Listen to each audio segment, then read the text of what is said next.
And Income Planning. I'm Hi. Colette Snyder.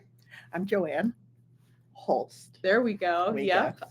We are JH Advisors. We're certified financial planners. And today we're going to talk about Social Security and income planning.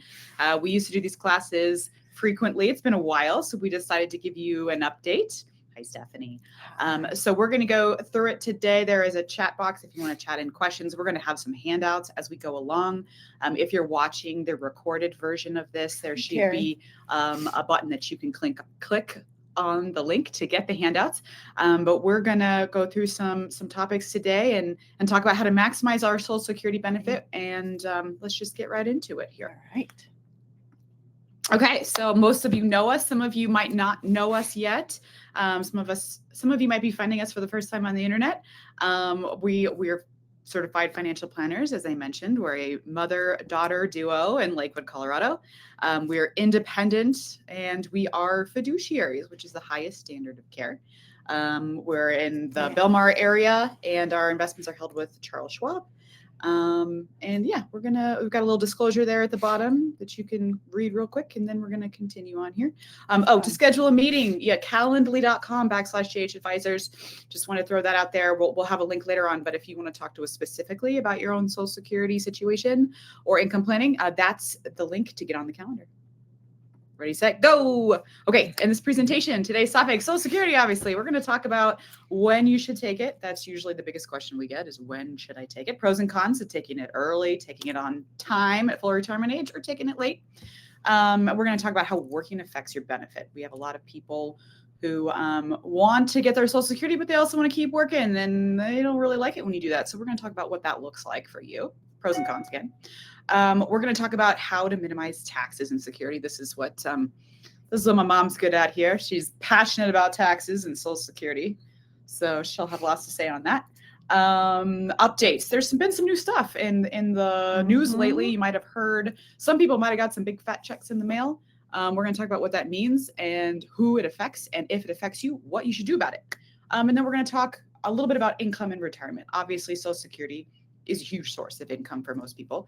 And there's some other sources that we want to touch, some guaranteed sources, and just kind of briefly get into the subject of income planning and show how a comprehensive income plan can be really important, a really important component of your retirement plan. And it sure is, because there's so many things, one affects another, and you want to pull it all together with taxes, inflation, and you really need a plan that is mathematically sound. So that's what we do for everyone. Yep. We're a woman with a plan. Will we get a copy of this presentation? Yes. If you registered for this live webinar, you will get an email after the fact with a link to it so you can watch it over and over again and share it with all your friends. Okay. Where's my next button? There it is. There we go. Okay. When should you start your benefit? Most of you guys know this. Earliest age is 62. Unless you have a survivor benefit, then it can start at 60. Full retirement age, it's based on your birth year. We have a chart on the next slide that'll show your full retirement age. For a lot of us, it's 67, but we'll go through and show you if you are not a 67. And then the highest benefit age is 70. So that means it doesn't grow after 70. So we never ever wait until after 70. And the reason it's important to know it is important to know your full retirement age, because there's certain things you can do and you max out certain things if you wait until your retirement age, spousal benefits, all these other things. So it really depends on your own age and if you've reached that yet. So we'll talk about some of those. And I wanted to tell you too, in our planning software, we can look at what ifs. If you take Social Security, early or later, or whatever you're trying to do, there's lots of reasons, pro and con, that we can show you during your lifetime up to whatever age, how much you have compare in your assets, how much you have compared to scenario 1 or 2, taking it earlier or later, and how much in taxes you paid along the way, and then what do you have to leave to beneficiaries and things like that. So we can do the good what ifs that we love to do around here. Yeah, a lot of you guys have seen us do that. If it's something you're interested in, you can visit our calendar link and schedule an appointment and chit chat about your own Social Security benefits. Handout. Okay, so I'm going to share a Social Security fact sheet right now. On the right-hand side of your screen, there should be a button that says download. And this puppy, it's got the full retirement age on it right there at the top. So if you're wondering what your age is, or if you figured out during this presentation and you forget later, you've got this handy handout. And then it's got a history of the COLAs, not the Coca-Colas, but the cost of living adjustments. That's how much it's gone up every year since 1975. We're going to talk about how much it went up last year and what we think it might go up next year. It's based on inflation pretty much. So there's that page for you can download that. It's got a little bit more information. Some of the stuff that we're going to cover today, there's a little review there. So grab that. Okay. That's a good reference for the topics that are coming up. Yeah, a bunch of you clicked on it. Good job. All right, next. Okay, this is going to be our chart for our full retirement age. Usually talk about this one here. Yeah, I'll point out your. So back in the day, for my father, he was born in 1930. Everyone's retirement age was 65 back then. And then Social Security had to make drastic changes along the way because of funding Social Security and all. We were living longer than what anyone thought, and et cetera. So a couple of times Social Security had to make changes, and this is one of them. They increased the retirement age. So it depends, the full retirement age.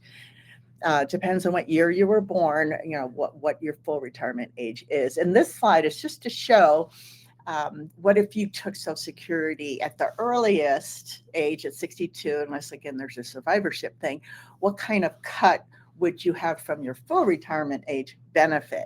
So we can just take, for example, let's look at someone born in 1959. They're on the lower left. Their full retirement age is 66 and 6 months. 10 months. Yeah, it says 10. That's not even a dyslexic thing. So they were born then. So what if they didn't want to wait until their full retirement age? You wanted to take it at 62. If you go across, and their full retirement age benefit was $1,000 a month. They get roughly $708 a month, taking it at 62 rather than waiting at full retirement age. And if you wait even longer, past to 70, it increases at 8% simple interest per year. So it's even more. So it's a roughly 29% cut to take it at 62 rather than your full retirement age for that example. So it's a big cut. So you got to look to see what's going on. There's a lot of different factors that weigh in here. Mm-hmm. Again, and we can help you with, if we haven't already, with the scenarios. Mm-hmm. All right. So how is Social Security calculated? It's calculated from your top 35 earning years. So most of you've probably seen a statement before or logged into your Social Security account and seen your earnings record that shows what you reported and what Social Security believes that you earned throughout your lifetime. So there's 3 possible benefits for your plan to plan for. Sorry. There's your benefit. Obviously, there's a spousal benefit, which is up to 50%. And then the survivor benefit, which is up to 100%. And that's obviously if somebody passes away. So I think we kind of have 2 different things going on here. But the earnings record, people frequently will ask questions like, well, what if I keep working and I'm earning more now than I earned when I was younger? Well, those bigger numbers will replace those smaller numbers. So they're always going to get your biggest 35 years. So people can and frequently do get raises in Social Security by earning more at the end of their career and replacing smaller numbers or even zeros. We all remember math class, right? If you add some zeros to your average, it brings your average down quite a bit. So replacing a 0 with any number can really help bump up your Social Security benefit. So you can go online and you can check your own earnings record. We always suggest that you review it for accuracy. If you see something in there, if you see a 0 that shouldn't be there, you can report it to the Social Security Administration to make sure that they correct it, because they don't always get it right, and we want to make sure that they have accurate information there. So go in and check your earnings record, make sure it looks accurate. On the spousal benefit, it could be a current spouse or a former spouse also, if you were married at least 10 years. Yeah, I think we've got a spousal slide coming up. We talk about that. It gets really weedy when we start talking about spouses. We're gonna give a spousal scenario here, but there's a lot of minutia to it. Yeah. So if you've got some questions that we didn't answer here, please do reach out in the calendar link and schedule a chat, because we want to help you figure it out. It can get pretty complicated. It is, and it was very complicated a few years ago, and then they changed everything. These file and suspend and restricted application, those went away pretty much. So we can just walk through with today, because it changes often, and so we stay up on those. We try to stay up on those. Okay, so a lot of people know about this. If you have little or no earnings history, you can receive the greater of all of your benefit or up to half of your spouse's. So this is for currently married spousal benefits. You want to go through this example? Sure. Okay. Yeah. So we should have Jack and Diane. Jack and Diane? That song. But anyways, we have Little John ditty. and Diane. Okay. Jack and Diane. Yeah. So basically, this is just saying there's two people that are married. One did not make that much or anything, but the other one did. So in this case, John and Diane, it says Diane stayed home and raised kids and has no earnings record. So she has nothing she paid into Social Security. Does she get Social Security? That's the question. And the question is, she can get a spousal benefit. The answer is she can get a spousal benefit. Yes.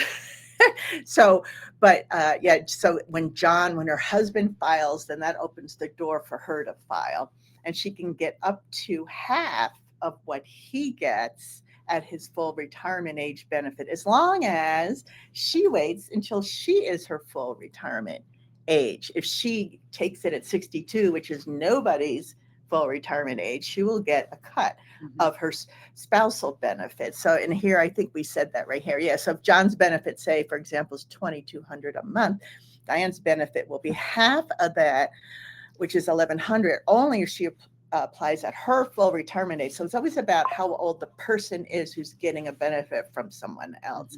If she applies at 62, she'd only get 35% of her husband's benefit, which is $770. So you need to know, what you're doing there when you want to take it. And if you get a cut, you get a cut for life, basically. That's right. Yep. Okay. So that's currently married. Okay. So yeah, go ahead. Sorry. Did you want me to go back?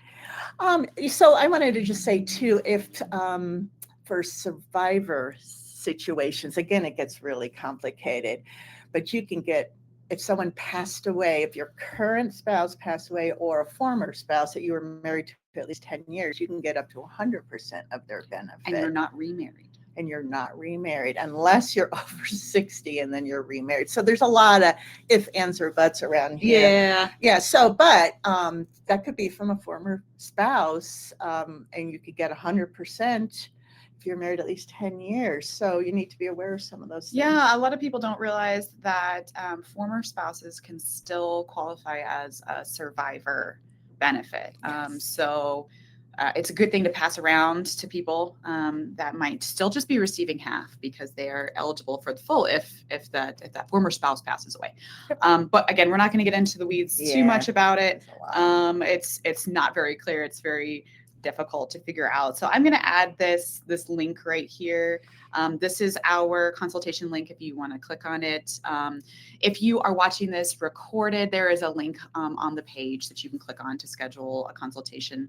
A lot of people on this call have already met with us. So I'm going to keep moving along here okay. Can I still work if I take Social Security early?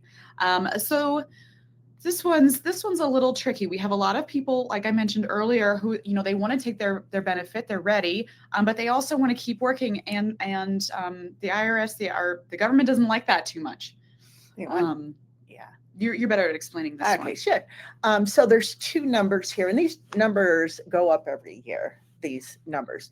The first number is how much can you make your earnings from a job only. How much can you make if you're not your full retirement age, if you're younger than that? How much can you make before your Social Security is dinged? And if you make over $23,400 in 2025, for every $2 that you make over that, $1 of Social Security, if you're taking it, will be withheld. So that number, I remember it was pretty low. It just keeps creeping up. So you can make up to 23,400. The second number is a similar kind of thing, but it's the actual year you turn your full retirement age. So say you turn your full retirement age in June. You can make 62,160 January through June and start Social Security after that, and it won't ding your Social Security. So when she says ding, she means your benefit will be held back, and then the idea is it will be redispersed later throughout retirement, but how and when and where that happens is a little bit unclear.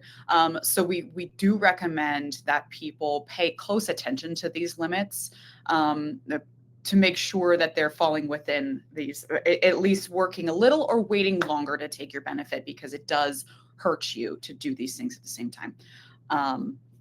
But if you wait until your full retirement age, you can tell people millions, and make $1 million. There's no penalty. Yeah. There's nothing there.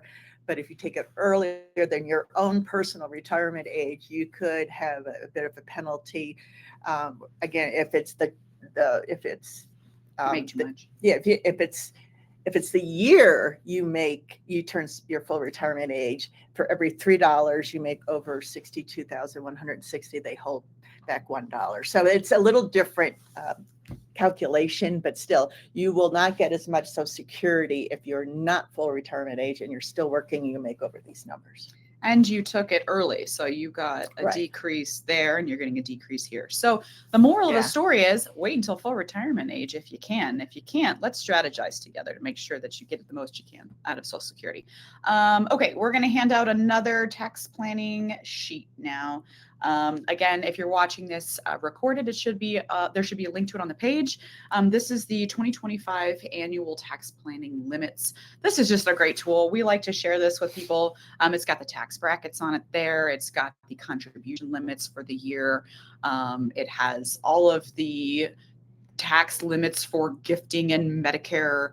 Social Security numbers. It has a lot of good information on there. Yep, this is a helpful sheet to have. And a lot of those numbers change every year. We always give out one of these during our webinars or seminars, but you want the latest information. And we like this one the best. It's the most consolidated. But we're moving into talking about taxing Social Security. So that's why we wanted to share that tax sheet with you. Your Social Security is taxed based on your other income. Now, this is a tricky one, and can be really easily confused. So go ahead. Yeah. So if you were retired and you only had Social Security, that was it, no other income coming to you in any way. And now we're not just talking about wages. On the previous slide, we were talking about wages you earn from a job. Yes. Now we're going to move into the broader definition of income that includes things like retirement account deposits, dividends from stocks. It's adjusted gross income, basically. And it's modified adjusted gross because they add the tax exempt interest, like from municipal bonds and things like that. So if you just had Social Security and no other income in there at all, none of your Social Security would be taxed, not a penny. And say you're taking money, you had money saved up in your bank account, you're living off of that Social Security, none of your Social Security would be taxed. Social Security becomes taxable, some of it, as you add, if you have more adjusted gross income. So that's all the things that you report, again, from any kind of investment account, pensions, taking money out of your IRA, anything that's taxable, basically, plus if you're working, all those things get added up. So the more that you make, the more your Social Security is taxed. So just so you know, there is a limit on how much of that benefit that you receive from Social Security. Not 100% of it is taxable at this point. That's something that might change in the future. But right now, the most of that benefit that you receive that is taxed is 85% of what you receive right there. So, so 100% is not taxable. So it all depends. These numbers here, and we go into detail when we're sitting down with someone, but you can see the little asterisk at the bottom, these numbers, there's a column for single, a column for married. These have not changed since the 70s and 80s. They do not go up with inflation. So they used to be higher incomes before, but they haven't changed. But what these numbers represent is, as it says down there, your adjusted gross income plus any tax exempt, which would mostly be muni bond interest, plus half your Social Security benefit. So you add for the year. So if you add those numbers up and you see where you fall in there, if you're single or married, you can tell how much of your Social Security benefit will be taxed. So for example, if you're married and that number, half your Social Security for both spouses and all your adjusted gross income is greater than $44,000, that means 85% of what you receive from Social Security is going to be taxable as ordinary income. So that just 85% of your benefit gets added to your adjusted gross income. And people say, well, how much, what percent is it taxed? It all depends on what your adjusted gross income is, because that's sitting here, and then you add the 85% of your Social Security in there, and it wherever you fall in the tax tables, which is on that sheet you could just download. It's all on there.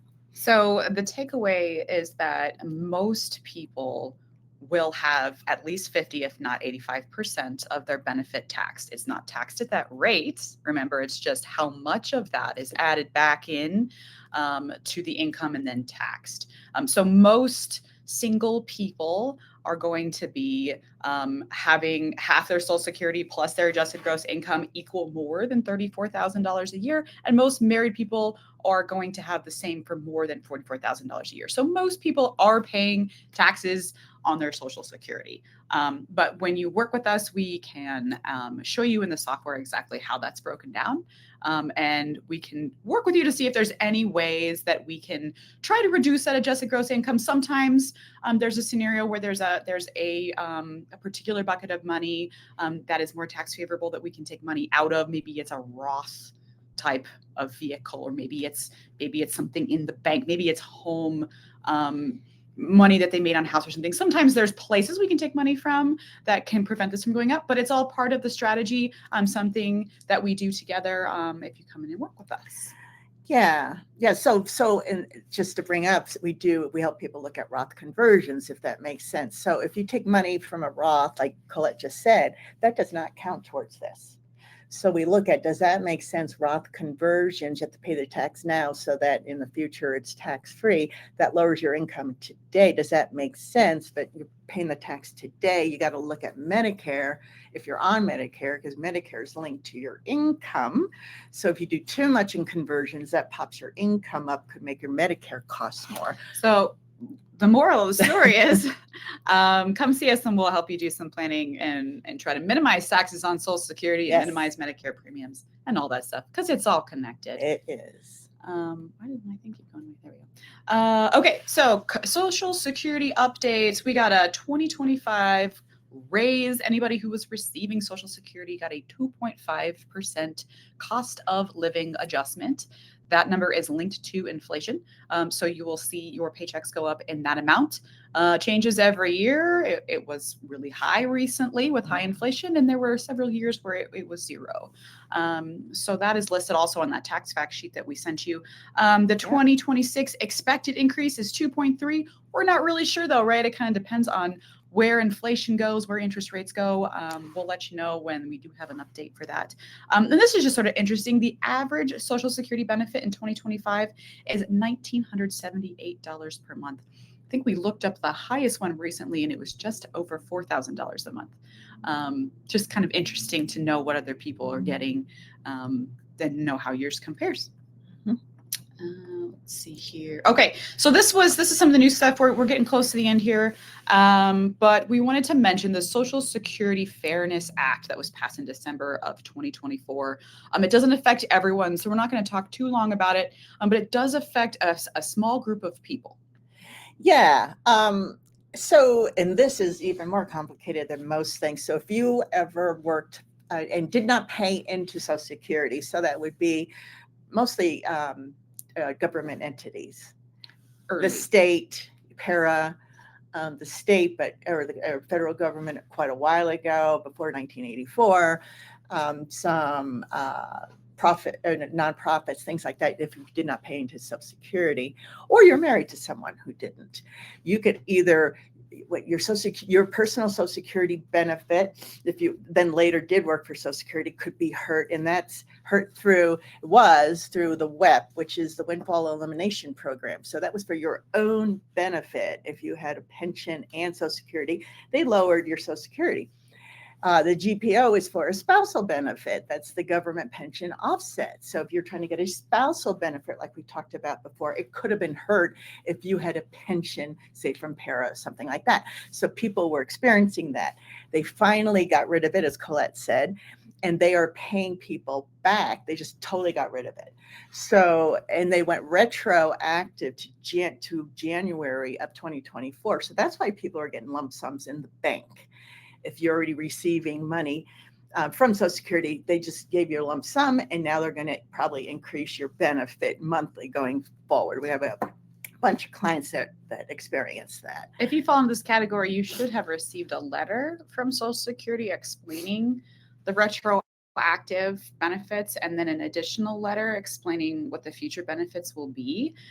There is a possibility that you still need to take some action if you think you might have been a victim of GPO or WEP. I'm about to start a lawyer commercial right now. No, if you think that this particular law might have affected you and that you are owed back benefits, you need to file an application online at ssa.gov. Some people never filed because they thought, well, I'm not eligible because of these previous laws. Right. They have now been retracted. So get online, at least file for Social Security, and then you will be in the loop.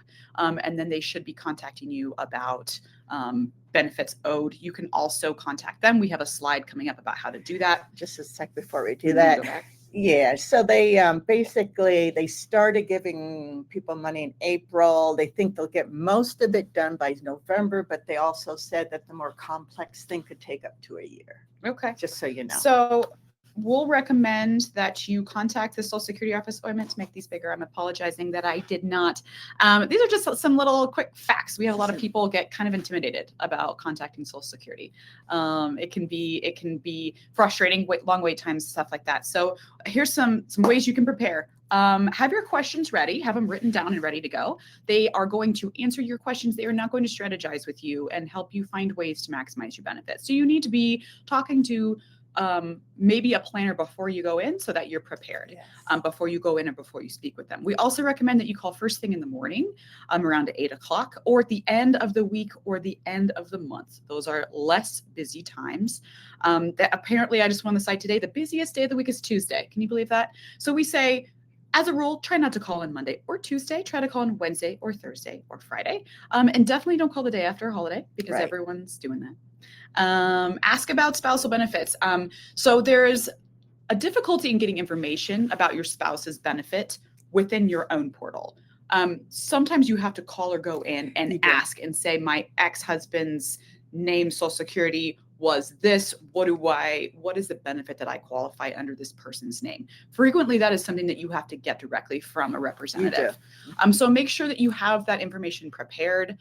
Sometimes you have to provide certain documentation before you can get that information, like a marriage certificate or a divorce certificate. Depends on who you talk to over there. But just make sure you're prepared and you're asking the questions about the spousal benefit because they will tell you, but you have to ask. And then we also suggest that you do a Google search and find offices that aren't maybe as close to you. If you live in a busy urban area, we suggest that you broaden out a little bit and go to some of the offices that are further away. They have less wait times. You can go to any of them. You don't have to go to the one nearest you. Maybe go to one that's less busy in a less populated area. And they're really, really busy right now with all these changes. So be prepared to wait. So do something else while you're online. Bring a book. Bring a book. Okay. Just be prepared if they're not going to just pick up an answer. Yeah. Okay, so we're just going to shift into a little income planning discussion here for a second. We're almost done here. Income sources. There's guaranteed sources of income, Social Security. That's what we talked about today. We also do a lot with pensions, and we show how those look over time. And then we'd like to remind people that pensions are frequently annuities, which are insurance contracts. And annuities are a great safe place for money sometimes in times of volatility in the market, we like to remind people that there are options for safe places to put your money. We're not going to get into a annuity discussion today, but we just wanted to remind people sometimes people forget that there are insurance contracts available that are sort of like a CD, that have some safety and sometimes some guarantees and sometimes some market participation. So that is another guaranteed source of income. We talk about when we bring people into our office and we do the income planning for them, we show them how their guaranteed income sources all orchestrate together, and then also how their other sources can be used to create income streams like 401ks, IRAs, savings, of course, real estate. It's really important to see how they all interact together, because Social Security obviously is a part of it, but then we want to see how we create the rest of the story with these other ingredients that we have mixing metaphors. And it's good to see it all play out. We go up to age, I don't know, 100 and what? 100 and however old your spouse is. But yeah, we just wanted to show you some possible ideas for money. A lot of people don't necessarily realize that we've got options that are less risk, like annuities, fixed index annuities, CDs, cash. I mean, a lot of people are just wanting to know about this stuff right now just because of the market volatility. Just to remind you that this is an option. And we do options. And we won't go into detail. We're not going to go into options but either. We do have things that are linked to the market on the S&P 500, but there's no market risk, no stock market risk. So there's a lot of different things, yes. And then we like to remind you guys that we do a retirement income plan through our software. We'd love to come in and show you what that looks like and do some scenarios for you, help you do some planning and strategizing. It's custom tailored to your needs, so everything is very specific to you. It's mathematically tested to last through the retirement years, so it helps us get a better idea of what's likely to come and help us add variables in there to predict for things like inflation and potential rates of return.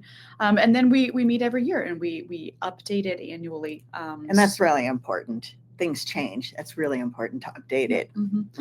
So does your financial planning pie look like this? Is it just investments, or are we talking about income planning, Social Security, estate planning, tax reduction strategies? This is what CFP should help you do: comprehensive financial planning from a certified financial planner.